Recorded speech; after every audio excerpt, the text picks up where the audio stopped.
Tell us how have you seen, or how would you describe the learning landscape has changed for those in the college group, if we can say that's one group, perhaps even the students, maybe in the schooling system, pre-COVID and post-COVID. What, how do you see the learning landscape that has changed, and especially what Right. does that then mean for the Gen Z coming out of the pandemic now? Yeah, thank you. Those are really interesting questions that we had to grapple with as educators. I should also mention that I moved when have been in Singapore. I worked initially with the medical students, but then I switched to undergraduates in general because I realized that, while our medical students are great learners, even they needed to know more about learning. They did not have all the information they needed to really optimize their learning. And of course, the other students at NUS share that lack of knowledge as well. So I got very interested in being able to help our students learn better by knowing a little bit more about the science. And what was interesting about the science of learning is that so much of it is counterintuitive. You you just don't, in a sense, you don't believe it. You don't believe the research. Like you think, okay, a research finding that shows that you learn really well on one way. That applies to someone else, not necessarily.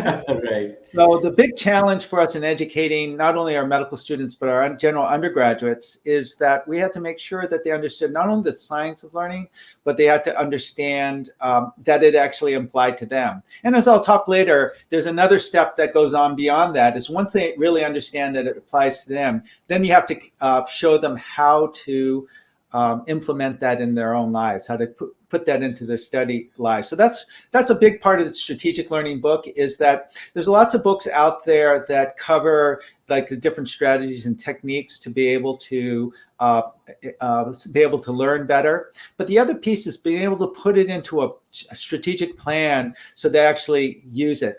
And I learned this a lot from being a physician, because you could tell patients, you shouldn't smoke, you shouldn't be overweight, and all the reasons for it. Yeah. And they could be convinced that, yes, makes sense, I shouldn't do that. But what physicians have had to learn is that you have to give them strategies to be able to accomplish these things. And if you don't do that, they're probably unlikely to change. And we just learned that from our students, that unless they got not only the reasons to change their learning style, but to be able to give ways of being able to do that. And before I get to your question, maybe I'll also add that just give an example of the counterintuitive nature of Sure. of learning. There's tons of examples in the literature. Maybe the interesting one is they did a study where they looked at people reading a book that was hard to read. The font was difficult, challenging. It was blurry. It was faded, and it was hard to read, versus a book that was easy to read. Okay, and if you were to be a student and you were to choose one book or the other, what would you learn from? Of course, you'd learn from the book that was easier to read. But It turns out when they studied it, the people who had the book that was harder to read actually remembered things more. And the principle for that is they had to work a little bit harder to understand and read it. And by doing that extra work, they were able to remember it much, much longer. So there's a lot of studies which show that even though people, by making students do a little bit more work, they hate it, but they actually learn it better. So we'll get back to that during other examples, I think, during the podcast. Yeah. So if I can get back to, you're saying things, you were asking me more about like about COVID. The learning landscape. Yeah. What shift do you see now, Bob? Yeah. Well, the way I see it is that of events that happened way pre-COVID. Okay. And the events that happened pre-COVID was the event of having YouTube and having online platforms for learning, or MOOCs, where they picked up thousands and thousands of students and put them online. And at that time, you probably remember, people were talking about the demise of higher education. That the MOOCs, the online courses, were going to take over, and there would be no longer any reason for universities. But then they found out that as people went online, a lot of them, very few finished, right? Right. Very Yeah. few people had the motivation to be able to finish.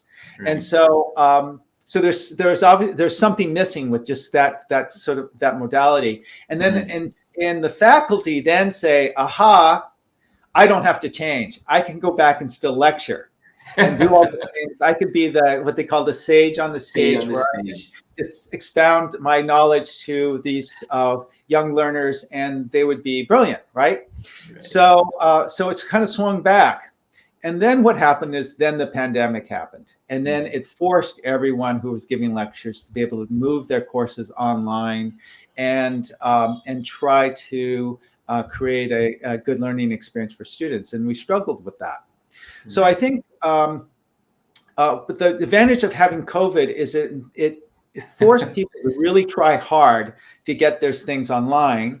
And then I think through that experience, what we learned is that some things are really well done online and other things are done best in person.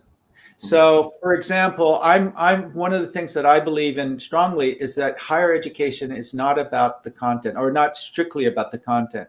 When I think about my undergraduate experience, I know that the things I learned in the classroom I don't retain today, but the things that I did learn outside of the classroom, talking to my classmates, learning how to collaborate and interact and network, being able to talk about and apply what we were learning to what we were experiencing day to day as a student. That's the learning that I remember. So when I was at Stanford, my undergraduate, I always say that it wasn't the content that I learned that was important, but it was the way I was taught to think. And that's what carried me forward. So that is harder to do online. Still possible, but it's harder to do online.